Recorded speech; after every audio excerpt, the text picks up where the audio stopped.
Thank you so much.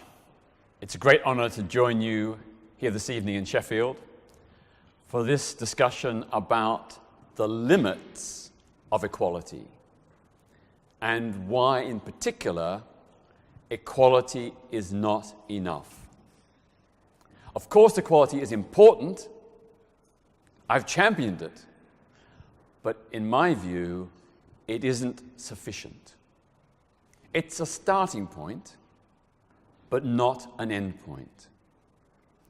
And my big concern is the way in which not only the LGBT community, but also the women's and black rights movements have tended over the last 2 or 3 decades to limit their horizons to the narrow agenda of equal rights. I think that is a retreat from the ideals of liberation which sprang out of the 1960s and 1970s. So when it comes to LGBT rights, I say, whatever happened to the lofty ideals and aspirations of queer liberation and sexual freedom? Where have those ideas gone? Because they certainly have gone compared to 40 years ago.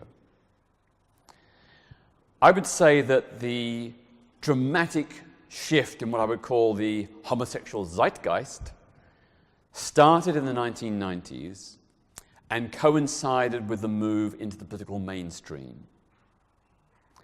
It seems that greater acceptance by the straight establishment precipitated greater compromise by many LGBT leaders and activists. There was the beginning of a trend to move away from defining our needs on our terms and instead falling in meekly with the prevailing heterosexual consensus. So we've now reached a situation where the dominant LGBT agenda is equal rights and law reform, rather than queer emancipation and the transformation of society. Instead of changing what is, which is what the original LGBT liberation pioneers sought, we've increasingly merely sought to accommodate with what is. And I think this political retreat represents a massive loss of imagination, confidence, and vision. Now, of course, it's true that equality is important, but it also, we need to understand, has its limitations. Equality is not the panacea that many claim. Equal rights for LGBT people inevitably means parity on straight terms within a pre-existing framework of values, laws, and institutions that were devised by and for the heterosexual majority. Equality with their system involves conformity to their rules. This, in my opinion, is a formula for submission and incorporation, not liberation. Historically, the LGBT community did not define the values, laws, and institutions of our society, or indeed of any society. Those were defined by the dominant heterosexual majority. So if we seek equality, we're conforming to their system. Now, I want to emphasize that getting rid of homophobic, biphobic, and transphobic discrimination is a laudable aim. It just doesn't go far enough. Ending anti-LGBT bias will not resolve all the problems faced by queer people, because some of our difficulties arise not merely from anti-LGBT prejudice, but also from the more general what I would call erotophobic and sex-negative nature of much contemporary culture, which of course also harms heterosexual men and women as well. So we can see these destructive puritanical attitudes in the way that often there are witch hunts against consensual underage sex, involving two young people of similar ages. There's a huge moral revulsion against the idea that two 14-year-olds or 15-year-olds might fall in love and have sex. There's a moral panic about that. I'm not saying everyone takes that view, but a lot of people do. There's also the sex-negative nature of the censorship of sexual imagery. I would make a very clear distinction between abusive and humiliating pornography and that which is between consenting adults who have not been trafficked or coerced and who are expressing joy and celebration in sex. But the law and many social attitudes do not make that distinction. We see it also in the inadequacy of sex and relationship education in schools. It's hardly ever about sex. It's about warning people of the dangers of sex, terrifying young people to have sexual experiences. Now, of course, young people should be warned about the dangers and risks, unwanted pregnancies and abortions, HIV and other sexually transmitted infections, abusive relationships. Rightly, young people should be warned about those dangers. But the bias is overwhelmingly towards those dangers and not about the joy and fulfillment of sex, which we know from research is linked to health and happiness. Here in Sheffield ourselves, we had an academic which produced a report a few years ago which showed a clear link between sexual happiness and satisfaction and mental and physical well-being. A fantastic report which should be a guiding factor in sex and relationship education in our schools. We also see the sex-negative attitudes in terms of the criminalization of sex workers and of consensual sadomasochistic relationships. So what I'm trying to say is that the penalties or the opprobrium visited upon our community, our LGBT community, often involves ideas and principles much wider than mere anti-LGBT prejudice. It's a much deeper anti-sex mentality. I'm not saying, of course, that sex is the be-all and end-all. I'm not. It's just one aspect of human life, but it's a very important one. You know, for most people, the person they love and have sex with, whatever their sexual orientation or gender identity, that person and that relationship is the most or one of the most important things in their lives. I want to see that recognized and valued. I also want to emphasize that the drawbacks associated with seeking mere equality are not, of course, limited to LGBT people.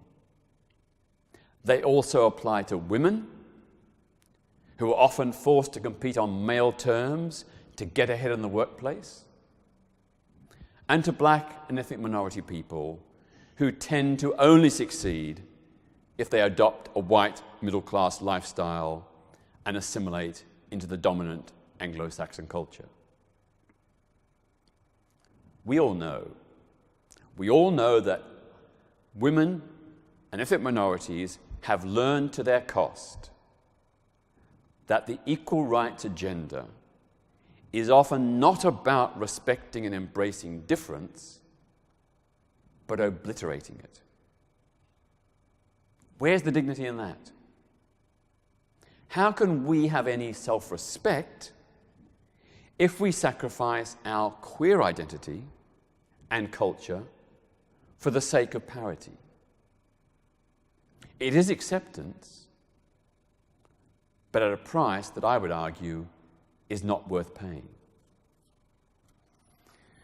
So if you look at equal rights across the board, we can see that in so many instances, equal rights do not equate with genuine freedom. Despite formal legal equality between the sexes, women's earnings are on average still only about 4/5 of men. There is an epidemic of sexual and domestic violence against women, even though women have had formal legal equality for decades. Likewise, if we look at the United States, 5 decades after the end of racially discriminatory statutes in America, the informal segregation of black and white communities is in many areas as great as it was in the 1950s. And the black underclass is locked out of economic success as much as it was prior to the start of the civil rights movement. As is often quoted, it might be a slight exaggeration, but it's alleged that there are as many young black men in prison in America as there are young black men in university. That is a shocking indictment of a subtle, hidden racism, which formal legal equality has not addressed, let alone remedied. So looking at the women's movement and the black movement, these are lessons that LGBT people ignore at our peril. The same fate awaits us if we jump uncritically on the equality bandwagon. Sure, we will end up with equal rights, but within a fundamentally unjust society where the rules are skewed against sexual choice, empowerment, and self-determination. Individual people in our community and other communities will continue to lose out. Now, I look back over the last 2 or 3 decades and I see the trend, the changes, many of which are welcome. I'm really glad that much discrimination, in fact, all major discrimination against LGBT people, has been repealed. That's fantastic. I and you and many others fought for that. But look at how it's happened and the consequences. To me, equality has often been a political deal for LGBT people that leads to social assimilation. As a condition of equal treatment, we LGBT people are expected to conform to the straight system, adopting its norms and aspirations. We see this very clearly in the dominant LGBT issues of the last decade: same-sex marriage and same-sex families with children. Of course, I support those, but they are very much a heteronormative agenda.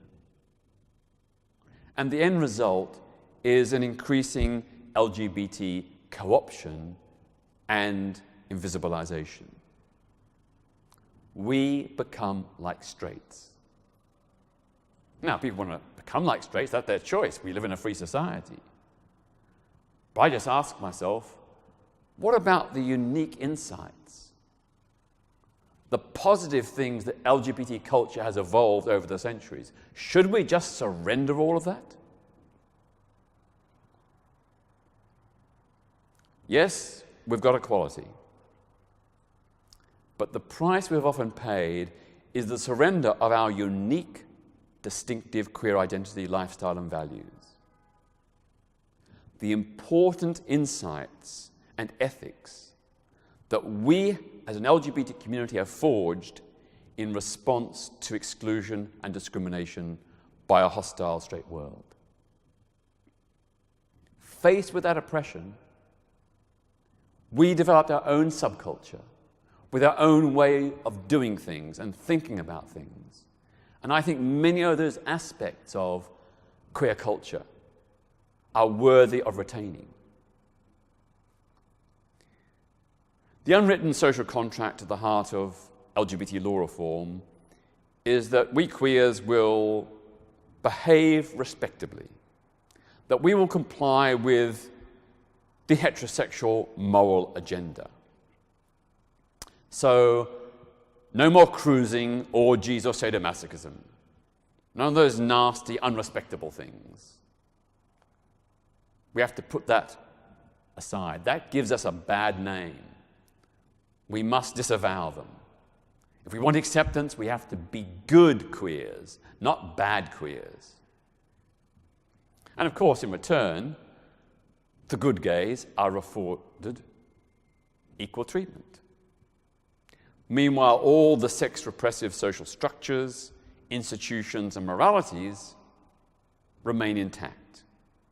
And the bad gays remain sexual outlaws, beyond the mainstream, even beyond and disowned by our own community. The problem with this nouveau LGBT reformism is that it involves an abandonment of any critical perspective on straight culture. In place of a healthy skepticism towards the heterosexual consensus, it substitutes a naive acquiescence.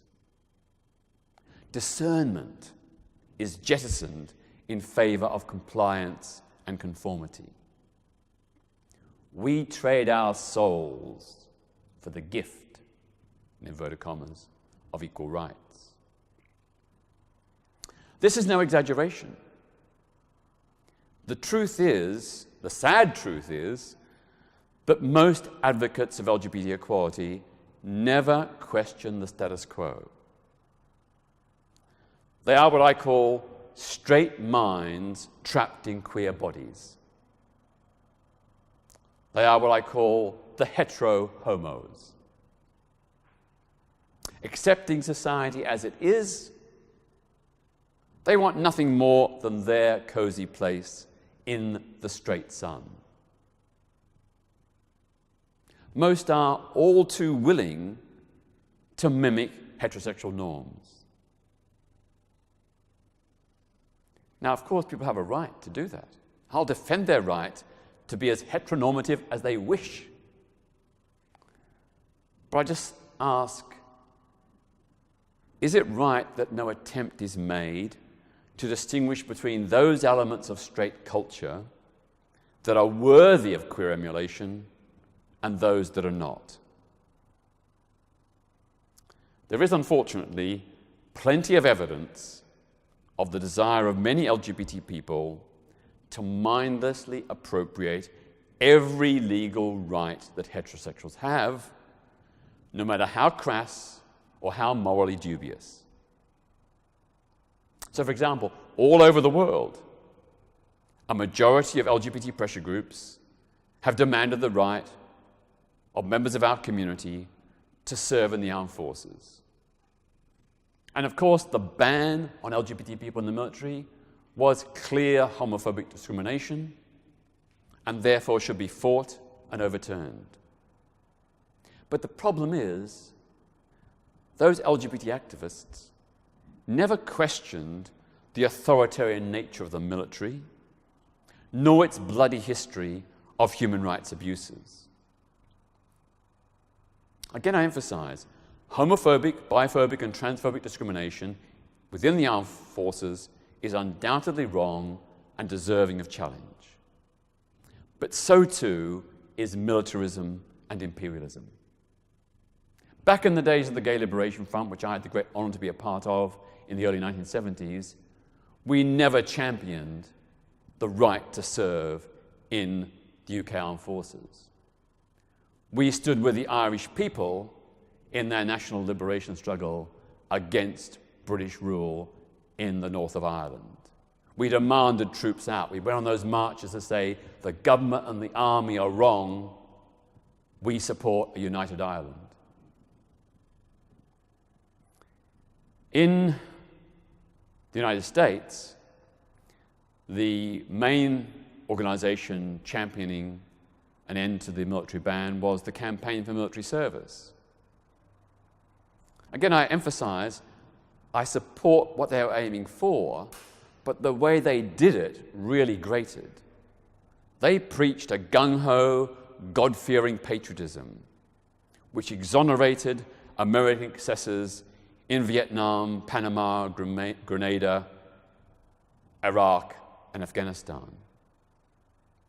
Their stand was, we support the US military, right or wrong. We will follow what the military does. We will support whatever the military does. We won't question it. Now, cast your mind a few decades back, during the Vietnam War, when the United States committed horrendous war crimes, not only in Vietnam but also in Cambodia and Laos. Many of the LGBT activists who were campaigning for the right to serve also criticized US imperialism in Indochina and made a twin-track demand of end the ban on LGBT military service, end US intervention in Indochina. I think they were right. The British Armed Forces are no better. After the Second World War, British soldiers were used to suppress national liberation struggles in British colonies such as Malaya, Kenya, Aden, Cyprus, and of course, the north of Ireland.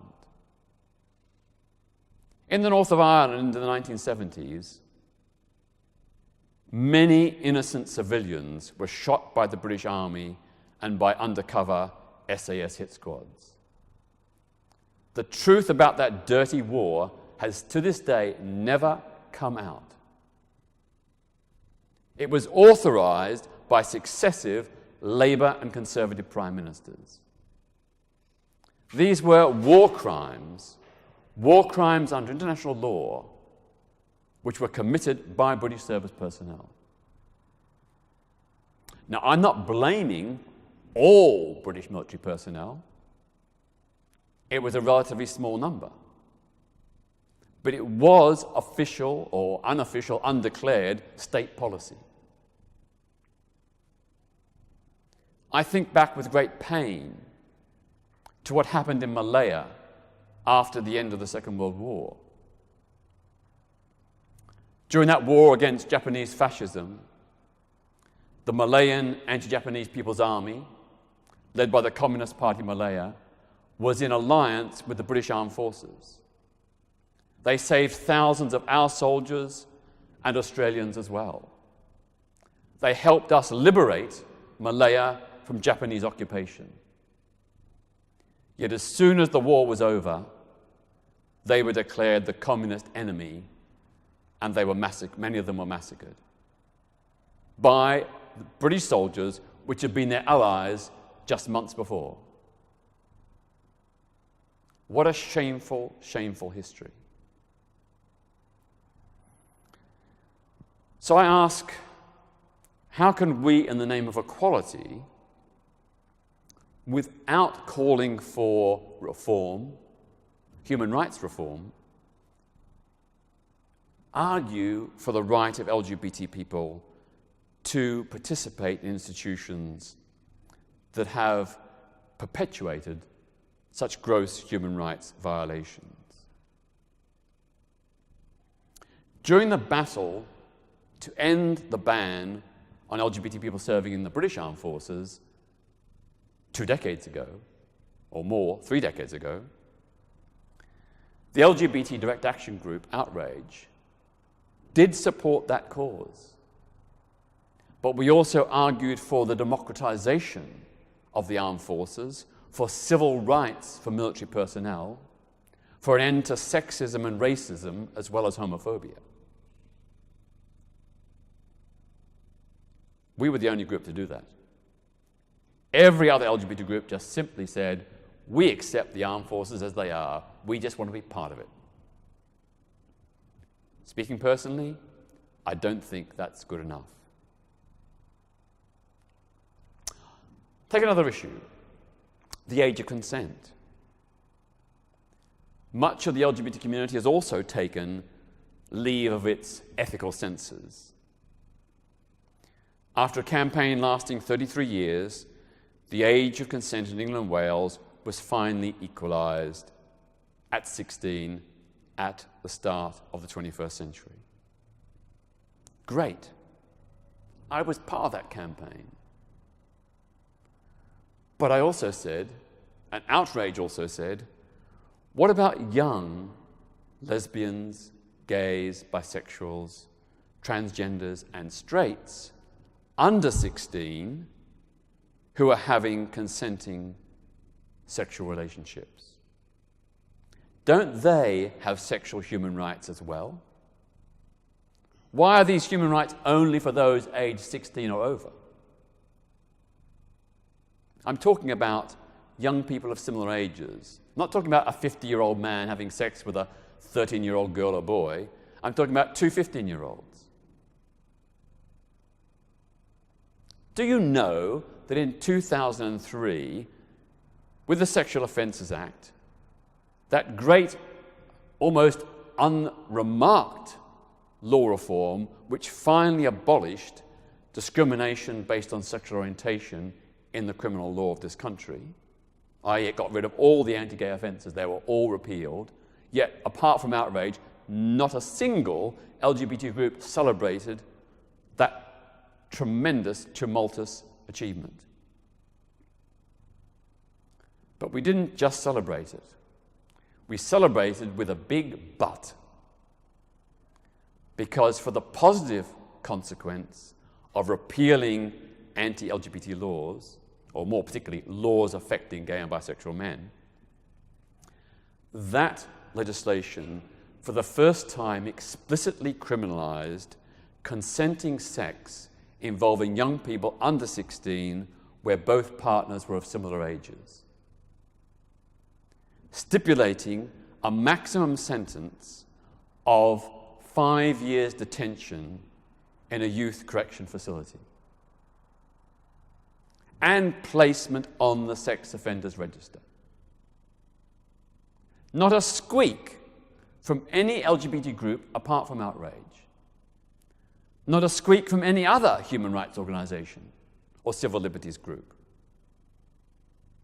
Now, I'll be first in line to condemn sexual abuse, predatory older people who prey on and exploit young people. But this law said if two 15-year-olds with informed consent even touch, caress, or kiss, they are designated as serious sex offenders and can face a maximum penalty of 5 years and placement on the sex offenders register, which will ruin their lives. The fact that the LGBT community went along with that is to our eternal disgrace. We argued against an unjust law, the unequal age of consent, but most were content to allow this punitive law against young people under the age of consent to be passed without a squeak, a murmur of dissent. So, when we have an age of consent, a rigid, inflexible age of consent of 16, that law applies to everyone, regardless of their maturity or immaturity, regardless of their sexual orientation. That's true. But is that what we want? Because to me, it is an equal injustice. An equal injustice to same-sex and opposite-sex young people. I want to see young people protected. Absolutely, we must protect them against sexual abuse, whether it be by older people or by young people their own age. But I do not agree with a blanket collusion with a law that criminalizes consenting young people of similar ages. So myself and Outrage, we argued that, yes, keep the age of consent at 16 if you wish, but let's introduce a clause that would say that consenting sex involving someone under 16 would not be prosecuted providing there's no more than 2 years difference in their ages. So a 13 and a 14-year-old would be fine. I'm not encouraging it, but I'm saying it wouldn't be a crime.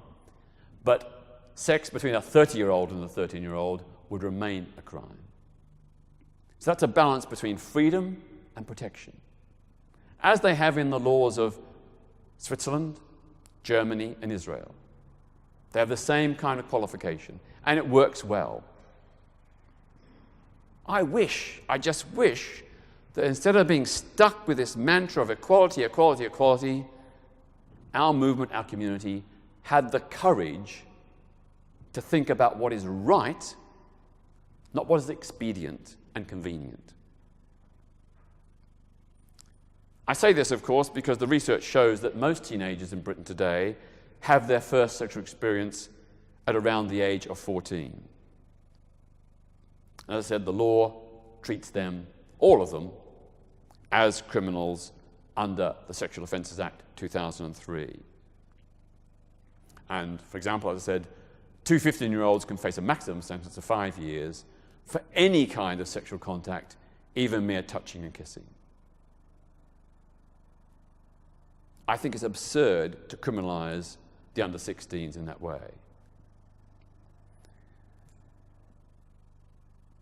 We know very clearly from the evidence that young LGBT people under 16 are some of the most vulnerable members of our community.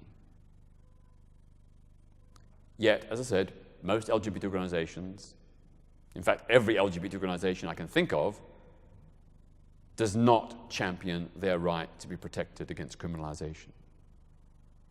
They seem quite content with young LGBT people being threatened with arrest and imprisonment for consenting, victimless relationships.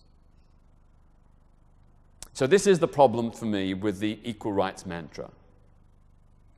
It helps nice, respectable LGBTs who are prepared to compromise and conform to the status quo, who don't question, who don't dissent, who aren't awkward, who don't think for themselves. But those who rock the boat and refuse to turn themselves into facsimiles of straight morality so often remain marginalized and excluded. I would say that, without wishing to be too harsh or too cruel, the LGBT demand for equality is often tinged with a whiff of self-obsession and selfishness. It's solely concerned with winning rights for LGBTs. It offers nothing to our heterosexual friends and allies. Perhaps if we queers supported the sexual human rights of straights, more of them might be inclined to support us in return. So when it comes to the issue of civil partnerships, apart from outrage, every LGBT group went along with the idea that civil partnerships should only be for same-sex couples. They supported the ban on opposite-sex couples. And they're still supporting it today, with 1 or 2 exceptions. We relied on straight people to support us to win the reforms that we've gained. We could have never, ever done it by ourselves. We needed those straight allies and friends in Parliament, in communities, in lobby groups, to champion an end to Section 28, the ban on fostering and adoption of children by same-sex couples, civil partnerships and then civil marriage. Yet when straight people are now asking for the right to have a civil partnership, with a handful of exceptions, the LGBT community will not support them. That's really, really bad. It looks bad, and it is bad. Because it's like we want our rights, but we're not willing to support the rights of our straight friends and allies. I think it goes back to the ideals of the Gay Liberation Front in the 1970s and outrage in the 1990s. Both had a post-equality agenda. Both sought an end to discrimination. But from my recollection of the Gay Liberation Front in the 1970s, I don't think the word equality ever passed our lips. It was all about liberation and emancipation. We wanted to transform society for the benefit of LGBT people and for straights as well. We wanted to create a common agenda of liberation for people of all sexual orientations and gender identities. We said, it's not us that have to change, it's society. We want to transform society, not fit in and collude with it. And so the agenda of the Gay Liberation Front and outrage is very much about extending sexual freedom and human rights in ways that benefited everyone, regardless of sexual orientation or gender identity. Our idea was to reframe the queer rights agenda to make it an agenda for universal human rights and sexual liberation for all. Sadly, many in the LGBT movement still don't see it that way, if they ever did. Much of the push for same-sex marriage was typical of this short-sighted attitude. Nearly all the campaigners uncritically endorsed same-sex marriage. They ignored the historic feminist critique of the patriarchal and sexist traditions of marriage. They just wanted a bit of what those straights have. Now, I can understand that at one level. I'm against discrimination. And in fact, I have to say that it was in 1992, not in the last few years, that Outrage, the radical dissenting queer rights group, pioneered the battle for same-sex marriage. We've organized 5 same-sex couples to file an application in March 1992 at Westminster Registry Office in London. We did so for a number of reasons. First of all, because it was discrimination to ban same-sex couples. And secondly, because we knew this was a real litmus test issue, a touchstone, a lightning rod for homophobia, biphobia, and transphobia in our society. And we wanted to expose that.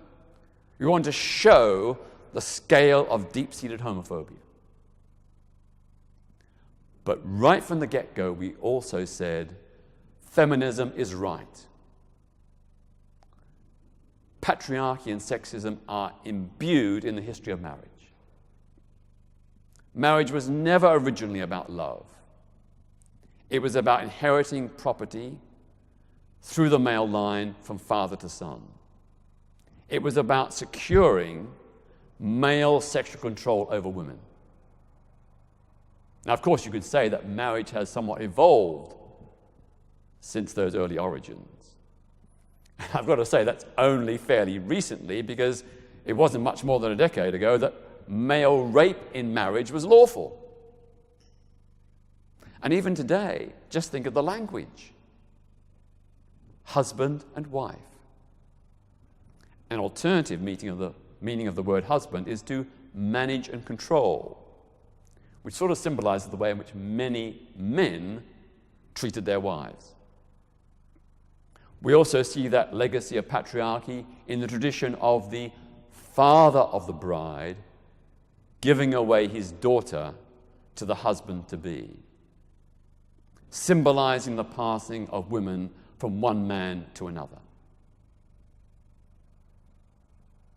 We made all these points way back in 1992, while also fighting against the discriminatory ban. We, in fact, proposed a whole new alternative as well. We said, yes, people should have a choice to get married or not, but we personally don't support marriage. We'll defend the right of people to make that choice if they wish. We'll oppose the ban because it's homophobic, biphobic, and transphobic. But we won't give marriage a blank check. So, together with colleagues from Outrage, committed to this idea of transforming society rather than merely fitting in with it, I devised what we called an Unmarried Partners Act, and later we called it a Civil Commitment Pact. And the idea was to grant a new legal framework, different from marriage and different from civil partnerships. Because let's not forget that civil partnerships are in essence marriage light. They're marriage by another name. The basic principles and everything are essentially the same, marriage and civil partnerships. We wanted to come up with something new. So in Outrage we thought, if we were starting from scratch, we wouldn't use the marriage model. We'd go for something different. And we asked around. We did a bit of research. And we developed this idea of what we then called an Unmarried Partners Act, which would grant new legal rights to all unwed couples, LGBT and straight. And then we thought a bit more about it, and we thought, well, it needs to be more than partners.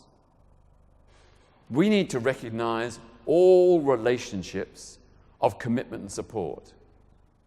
Both people who are into marriage-like love and romantic relationships, and also those who support each other, best friends, family members, and so on. So our idea evolved into the Civil Commitment Pact, which had two unique principles. The first was that every person should be able to nominate another person as their, quote, significant other for the purposes of next of kin status and inheritance tax. So to get away from the discrimination against single people who don't have those rights and protections in law.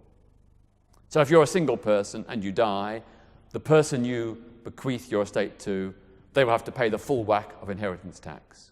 Whereas if you're married or in a civil partnership, they won't. That's not fair. That's discrimination against single people. So that was the first principle. The second principle was, in the case of where people are in a love-type relationship, they should be able to pick and mix from a menu of rights and responsibilities to create a partnership agreement tailored to their particular unique circumstances. Now, under marriage and civil partnership, it's one size fits all. It's there, you sign it, that's it. No negotiation. Regardless of your personal circumstances, that is what you get. It's inflexible. Under this system, there is a recognition of the many diverse relationships that exist in our society. So, for example, some people or some partners live together, others live apart. Some share their finances, others maintain financial independence. Some have children, others don't. Under this system, each couple could devise a tailor-made partnership agreement suited to their particular unique circumstances. And of course, the great beauty of this system is the partners have to sit down together and go through each of the rights and responsibilities and sign them together.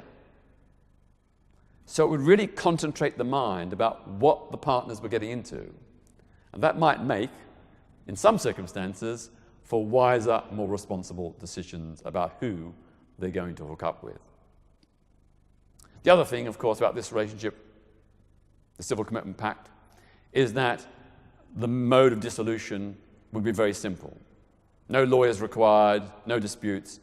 Either party can dissolve the relationship, the partnership agreement, with 30 days' notice.